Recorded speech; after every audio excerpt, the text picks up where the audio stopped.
സാക്ഷാൽ മംഗലാംകുന്ന് കർണൻ്റെ ഒപ്പം മത്സരിക്കുന്നതിന് സന്ദർഭം ഉണ്ടാവുകയും ആ മത്സരത്തിൽ പങ്കെടുക്കുകയും ചെയ്ത വിഷ്ണുശങ്കറിനെ കുറിച്ച് നമ്മളിപ്പോൾ കണ്ടു കഴിഞ്ഞു. എന്നാൽ എല്ലാ മത്സരത്തിലും അതിൻ്റെ വിധികർത്താക്കൾ പറയുന്നതായ അവസാന വാക്കാണ് വിധിയായിട്ട് നമ്മൾ അംഗീകരിക്കുന്നത്. അവിടെ ഏതാനയാണ് അന്ന് മത്സരത്തിൽ ജയിച്ചത് എന്നുള്ളതിനെ പറ്റിയിട്ട് ആനപ്രേമികൾക്കിടയിൽ ചില്ലറ അഭിപ്രായ വ്യത്യാസങ്ങളൊക്കെ ഉണ്ട് താനും. എങ്കിലും അവിടെ വിധികർത്താക്കൾ കർണന് വിജയം എന്ന് അസന്നിഗ്ധമായിട്ട് പ്രസ്താവിച്ചു. അപ്പോൾ ആ അർത്ഥത്തിൽ നമ്മുടെ വിഷ്ണുശങ്കർ ആ മത്സരത്തിൽ പരാജയപ്പെട്ടതായി കണക്കാക്കിച്ചു. പക്ഷേ വിഷ്ണുശങ്കറിന് മറ്റൊരു മത്സരവേദി കൂടി ലഭിച്ചു. ആ മത്സരവേദിയിൽ സ്ഥിര കുത്തകയായിട്ടുള്ള കർണൻ്റെ സ്ഥാനത്തിന് ഈ വിഷ്ണുശങ്കരൻ മാറ്റി സ്വയം അവിടെ പ്രതിഷ്ഠിതനാകുക. ആ കാര്യങ്ങളാണ്, അതിൻ്റെ വിശദാംശങ്ങളാണ് ഈ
ചെറിയ പ്രായം മുതൽ തന്നെ ഒരു ആനക്കമ്പക്കാരൻ എന്ന് പറയാമല്ലോ. അതെ.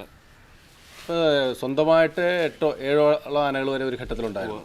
എങ്കിലും നല്ല ആനകൾ എന്ന രീതിയിൽ ഏറ്റവും അധികം ഇഷ്ടം തോന്നിയിട്ടുള്ളത് ഏതാനകളോടായിരിക്കും? നല്ല ആനകൾ എന്നുള്ള നിലയ്ക്ക് എനിക്ക് ഏറ്റവും ഇഷ്ടമുള്ള ആനകൾ അതൊന്നും ഇപ്പോൾ ഇല്ല, ഒക്കെ ചെരിഞ്ഞു പോയുള്ള ആനകളാണ്.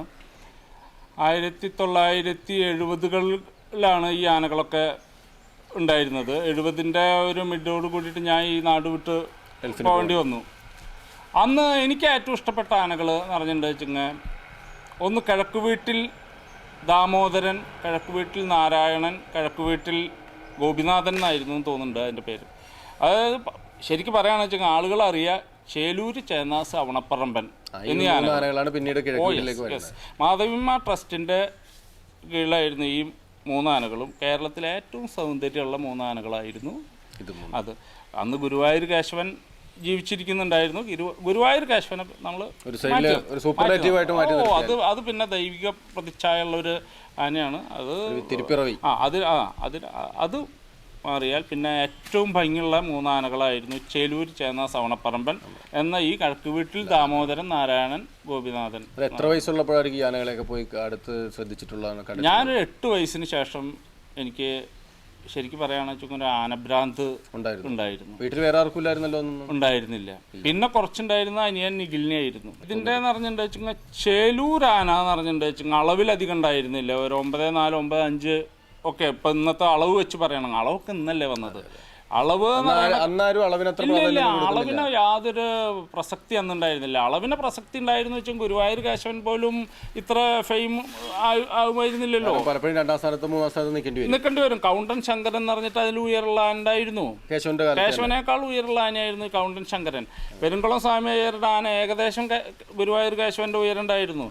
പക്ഷെ ഗുരുവായൂർ കേശവൻ ആ സദസ്സിൽ വന്ന് നിൽക്കുമ്പോൾ ഇവരൊന്നും ഇവരുടെ ശോഭയൊക്കെ പോവും. അതേപോലെ തന്നെ അതാ ഒരു കാലം ഗുരുവായൂർ കേശവൻ എന്ന് പറഞ്ഞാൽ ഏത് ആന, എത്ര വലിയ ആന വന്നിട്ടുണ്ടെങ്കിലും അതിൽ 4 പേരിലൊക്കെ പൊങ്ങി നിൽക്കും ശിരസ്. അത് വേണം ഗുരുവായൂരപ്പൻ്റെ ആ അനുഗ്രഹവും അതായിരിക്കും. ആയിരക്കണക്കിന് തവണ ആ കോലം എന്തിയുള്ള ശിരസല്ലേ, അതായിരിക്കും.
വാശി പിടിക്കേണ്ട കൃഷ്ണേട്ട, വിട്ടേക്ക്, അവൻ്റെ വീടല്ലേ, തിണ്ണമെടുക്കിത്തിരി കൂടും എന്നും പറഞ്ഞ് അങ്ങോട്ടെത്തിയത്.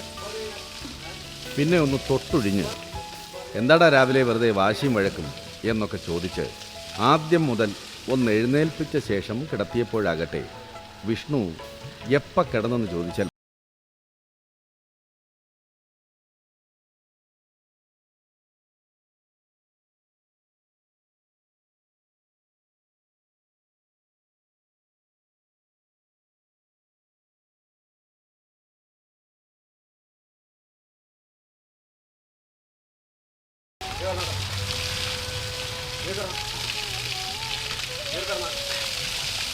കൃഷ്ണേട്ടൻ അരമണിക്കൂർ മുഴുവൻ പയറ്റിയിട്ടും വേവാണ്ടിരുന്ന കല്ലൻ ചാക്കരിയാണ് സതീശൻ്റെ ഒരു വിളിക്കും ഒരു തലോടലിനും മുന്നിൽ മനസ്സ് തിറഞ്ഞ് ഇവിടെ ഇങ്ങനെ തിളച്ചു തൂവിക്കിടക്കുന്നത്. സതീശനെയും കൃഷ്ണനെയും കൂടാതെ കുന്നംകുളം സ്വദേശിയായ ഷാജിയും മൂന്നാമനായി വിഷ്ണു ശങ്കറിനൊപ്പം പണിയെടുക്കുന്നു.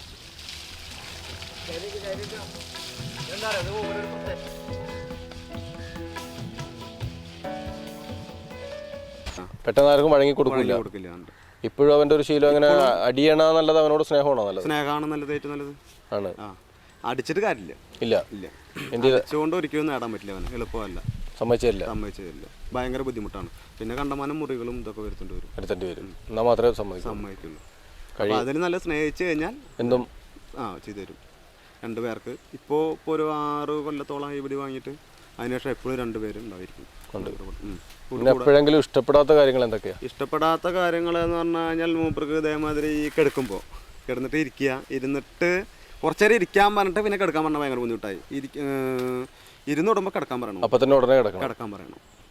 അത് അതിൻ്റെ ഒരു ഇതാണ്. പിന്നെ അതിനെ കുറിച്ചിട്ട് ഒരു 2 കൊല്ലം കഴിഞ്ഞിട്ട് അതിനെ കുറിച്ചിട്ട് അത്രയും സൗമ്യം അടുപ്പമായ ഞാൻ മാത്രമാണ് മൂപ്പര് സമ്മതിച്ചു. പെട്ടെന്ന് ആർക്കും അങ്ങോട്ട് മനസ്സ് കൊടുക്കില്ല. ഇഷ്ടമുള്ള ഭക്ഷണങ്ങൾ എന്തൊക്കെയാണ്? ഇഷ്ടമുള്ള ഭക്ഷണങ്ങൾ പറഞ്ഞു കഴിഞ്ഞാൽ കൂടുതൽ പഴം, ശർക്കര, അതൊക്കെയാണ്.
ഈ ചക്കുമരശ്ശേരി തലപ്പൊക്ക മത്സരത്തിന് മറ്റു പല തലപ്പൊക്ക മത്സരങ്ങൾക്ക് ഒരു വ്യത്യാസം ഉണ്ടല്ലോ. ഒരുപാട് ചിട്ടകൾ കൂടുതലാണ് അല്ലേ? അവിടെ എന്തൊക്കെയാണ് ആ മത്സരത്തിന്റെ ഒരു പ്രത്യേകത? മത്സരത്തിന്റെ പ്രത്യേകത പറഞ്ഞു കഴിഞ്ഞാൽ രണ്ട് ചെരുവാരത്തിന്റെ ആനകൾ വന്നിട്ട് 2 കളിയിൽ നമ്മൾ നിർത്തും. പിന്നെ നമുക്കൊരു 5 മിനിറ്റ് അവര് അങ്ങനെ മത്സരിക്കാനുള്ള ഒരു ഗ്യാപ്പ് വരും. കളിയിൽ ഉള്ളിലേക്ക് കഴിഞ്ഞാൽ തല്ലാനും കുത്താനൊന്നും പാടില്ല. ആനകൾ മത്സരിക്കാനുള്ള ഒരു ഗ്യാപ്പ് 5 മിനിറ്റ് തരും. 5 മിനിറ്റ് കഴിഞ്ഞാൽ അവർ കറക്റ്റായി ബെല്ലടിക്കും. ബെല്ലടിച്ച് കഴിഞ്ഞാൽ പിന്നെ ആനകൾ തമ്മിൽ മത്സരമാണ്. നമുക്ക് ഈ നിൽപ്പുകൊണ്ട് നമുക്ക് എന്താണെന്ന് വെച്ചാൽ ആക്ഷൻ കാണിക്കാം, ആനോട് പറയാം. പറയാം, തൊടാൻ പാടില്ല. ഈ വാഗോണ്ടൊക്കെ പറയാം, വാഗോണ്ട് പറയാം, എടുത്തു പിടിച്ച് നിൽക്കാൻ എന്നുള്ള രീതിയിലൊക്കെ എന്ത് കാണിച്ചാൽ പറയാം. നമുക്ക് ഇങ്ങനെ നിന്നിട്ട് നമുക്ക് ആക്ഷൻ ഒക്കെ കാണിക്കാം. പക്ഷെ കുമ്പിടാനോ ഇതിനൊന്നും പാടില്ല. ഈ നിന്ന് നിൽപ്പിൽ നമുക്ക് എന്ത് കാണിച്ചാൽ പുറകിലാണ് നിൽക്കുന്നത്. പുറകിലാണ് നമ്മളെ കാണാൻ പറ്റില്ല. ആനയ്ക്ക് കാണാൻ പറ്റും നമ്മളെ. കാരണം എന്താ വെച്ചാൽ ആ മരത്തിന്റെ ബാക്ക് സൈഡിനോട് പോയിട്ടാണ് നമ്മൾ നിൽക്കുക. ഒരു ലേശം ആന അവിടെയാണ് നമ്മൾ പിൻകാലിന്റെ സൈഡിൽ നിൽക്കാം. പിൻകാലിന്റെ സൈഡിൽ പിൻകാലിന്റെ സൈഡിൽ നിന്നാലും ആനയ്ക്ക് നമ്മളെ കാണാം. നമ്മളെ ശ്രദ്ധിച്ചിട്ടാണ് നിൽക്കുള്ളൂ. അപ്പൊ അവിടെ നമുക്ക് പറഞ്ഞാണ് നമ്മൾ മാറ്റി ഇങ്ങനെ പറഞ്ഞ് നമ്മുടെ ഒരു ആക്ഷൻ ഉണ്ട് ചെയ്തു. അപ്പൊ നിങ്ങളുടെ സീക്രട്ട് പുറത്തുവിടാൻ പറ്റില്ല അല്ലേ? അടുത്ത വർഷവും അത് എടുക്കണ്ട. അതെ. ചക്കുമരശ്ശേരിയിലേക്ക് ഒരിക്കൽ കൂടി ക്ഷണം കിട്ടിയപ്പോൾ തന്നെ മത്സരത്തിൽ താൻ പാതി ദൂരം താണ്ടിക്കഴിഞ്ഞിരിക്കുന്നുവെന്ന് അവൻ ഉറപ്പാവുകയും ചെയ്തു. എന്തെന്നാൽ ഒരിക്കൽ കർണൻ്റെ മുന്നിൽ അവൻ്റെ അപരാജിത പ്രഭാവത്തിനു മുന്നിൽ കീഴടങ്ങിയിട്ടുള്ളവരെ രണ്ടാമതൊരിക്കൽ കൂടി അതേ അങ്കത്തട്ടിലേക്ക് ആനയിക്കാൻ ചക്കുമരശ്ശേരിക്കാർ തയ്യാറാവുക എന്നത് തന്നെ അപൂർവങ്ങളിൽ അത്യപൂർവം. തുടർന്നുള്ള ചുരുക്കം ചില ദിവസങ്ങൾ ഊർജിത പരിശീലനത്തിൻ്റെയും കായകൽപ്പ ചികിത്സകളുടെയുമൊക്കെ ആയിരുന്നു. പോയ വർഷത്തെ മത്സരത്തിൻ്റെ വീഡിയോ വലിയ സ്ക്രീനിൽ പല ആവർത്തി കണ്ട് പ്രതിയോഗിയുടെ വീക്ക് പോയിന്റുകളും മനഃപ്പാഠമാക്കി. അടുത്ത ഒരു ബെല്ലോടുകൂടി ഈ സ്റ്റേജിന് ചുറ്റുവട്ടത്തുള്ള ലൈറ്റുകളൊക്കെ ഓഫ് ചെയ്ത് സഹകരിക്കണം എന്ന നാടകക്കാരുടെ അനൗൺസ്മെൻറ്റ് പോലെ മത്സരത്തിനുള്ള ഗജവീരന്മാർ എത്രയും വേഗം ഗ്രൗണ്ടിൽ എത്തിച്ചേരുക എന്ന സന്ദേശവുമായി ഗണേശകുമാരമംഗലം ക്ഷേത്രത്തിലെ ഖതിനാവെടികൾ 3 വട്ടം തീതുപ്പി. അതെ, ആന പരസഹായമില്ലാതെ 10 മിനിറ്റ് നീളുന്ന മത്സരത്തിന് ഏറ്റവും അധികം സമയം തലയെടുപ്പോടെ നിൽക്കുന്നിടത്തു നിന്നും ഇളകാതെ ശിരസ്സുയർത്തിപ്പിടിച്ച് നെഞ്ചു വിരിച്ച് നിൽക്കുന്നവനാണ് ഇവിടെ പട്ടും വളയും പട്ടാഭിഷേകവും എല്ലാം ലഭിക്കുന്നത്. മത്സരത്തിൻ്റെ ബെല്ലുയരേണ്ട താമസം ഇക്കുറി വിഷ്ണുശങ്കറിന് സ്ഥലജല വിഭ്രാന്തിയൊന്നും അശേഷമുണ്ടായില്ല. താൻ ഇക്കാലം അത്രയും മനസ്സിൽ വെച്ച് ആരാധിച്ച സാക്ഷാൽ ബ്രയൻ ലാറയ്ക്ക് നേരെ തന്നെ പന്തെറിയുവാനുള്ള നിയോഗമുണ്ടായ നമ്മുടെ ശ്രീശാന്തിനെ പോലെ അവനും മംഗലാംകുന്ന് കർണൻ എന്ന ലാറയ്ക്ക് നേരെ തലപ്പൊക്ക മത്സരവേദിയിലെ മഹാമേരുവിൻ്റെ കണ്ണുകളിലേക്ക് ഒന്ന് തറപ്പിച്ച് തന്നെ നോക്കിക്കാണും. ആശാനെ, ആരാധന വേറെ, പോരാട്ടം വേറെ.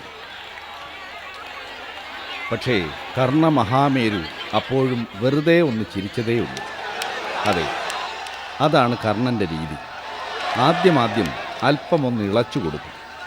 അത് കാണുക ആവേശം കയറി കഴുത്തു പൊന്തിച്ച് നിൽക്കുന്ന പ്രതിയോഗി കുറച്ചു കഴിയുമ്പോൾ വസന്തരോഗം വന്ന് തൂങ്ങി നിൽക്കുന്ന കോഴികളെ പോലെ മെല്ലെ മെല്ലെ തല താഴ്ത്താനും തുടങ്ങും.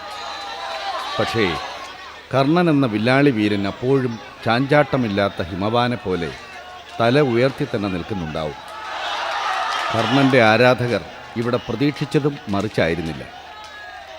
പക്ഷേ സാക്ഷാൽ മംഗലാംകുന്ന് കർണനെ തന്നെ ഒരേ സമയം മാതൃകയും ലക്ഷ്യവുമാക്കി ഗുരുവും പ്രതിയോഗിയുമാക്കി സങ്കല്പിച്ച് അടവും തടവും അഭ്യസിച്ച പുതുരക്തമുണ്ടോ പതർന്നു. മത്സരവീര്യത്തിൻ്റെ ടെൻഷന് മുന്നിൽ മനസ്സു പതറി ശിരസ് നമിക്കുന്നു. ഫിനിഷിംഗ് ലൈനിലേക്ക് ഇഞ്ചോടിഞ്ച് പൊരുതി കയറി ഓരോ തുഴയും വാരി എറിഞ്ഞ് മുന്നേറുന്ന പുന്നമടക്കായലിലെ കരിനാഗങ്ങളെപ്പോലെ ഇവിടെ ഈ കരിവീരന്മാർ കത്തിക്കയറുന്നതിനിടെ ഫൈനൽ ബെൽ മുഴങ്ങി. പക്ഷേ അന്തിമവിധി ഉയരും മുമ്പേ തന്നെ വിഷ്ണുശങ്കറിൻ്റെ ആരാധകർ ആഘോഷവും ആർപ്പുവിളികളും തുടങ്ങിക്കഴിഞ്ഞിരുന്നു. എന്തെന്നാൽ ഇക്കുറി ഈ വീരാധിവീരന് വിജയം നിഷേധിക്കുവാൻ ലോകത്തൊരു ശക്തിക്കും കഴിയില്ലെന്ന് അവർക്ക് അത്രമേൽ ഉറപ്പായിരുന്നു. പിന്നെ ഒരൗപചാരികതയുടെ ആവശ്യകത മാത്രം. പരാജയം എന്തെന്നറിയാത്ത ഒരു ദശകത്തിൻ്റെ വിജയക്കുതിപ്പിനൊടുവിൽ അട്ടിമറിയുടെ ഖതിനാവെടികൾ ഒന്നിച്ച് ചിന്നിച്ചിതറി. അതെ, വിജയം വിഷ്ണുശങ്കറിന്.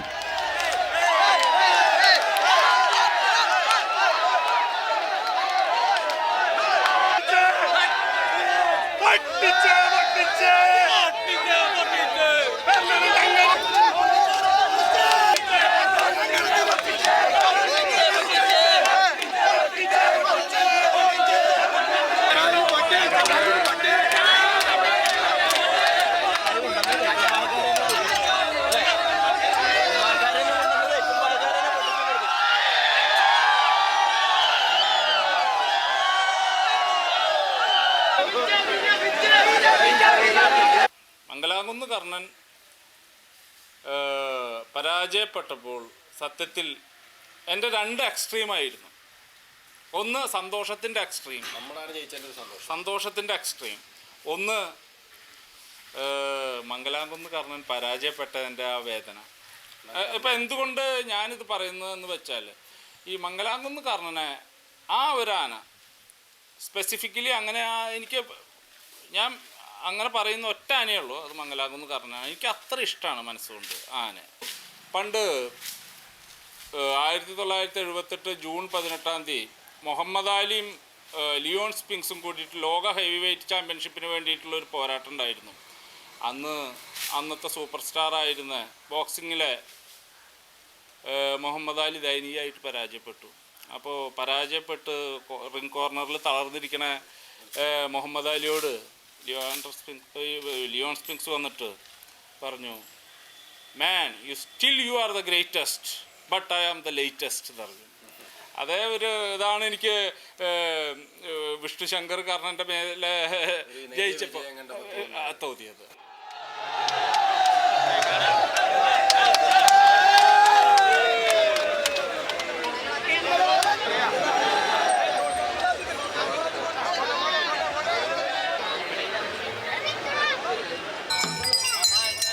വെട്ടിപ്പിടിച്ച വിജയത്തിൻ്റെ വീരശൃംഖലയുമായി സ്വന്തം മണ്ണിലെത്തിയ നാടിൻ്റെ വീരപുത്രനെ ഗജരാജപട്ടം നൽകിയാണ് എങ്ങണ്ടിയൂർ നിവാസികൾ വരവേറ്റത്. അതെ, ചക്കുമരശ്ശേരി തലപ്പൊക്ക മത്സരം അക്ഷരാർത്ഥത്തിൽ തന്നെ പുതിയൊരു ചക്രവർത്തിയുടെ പട്ടാഭിഷേകമായിരുന്നു.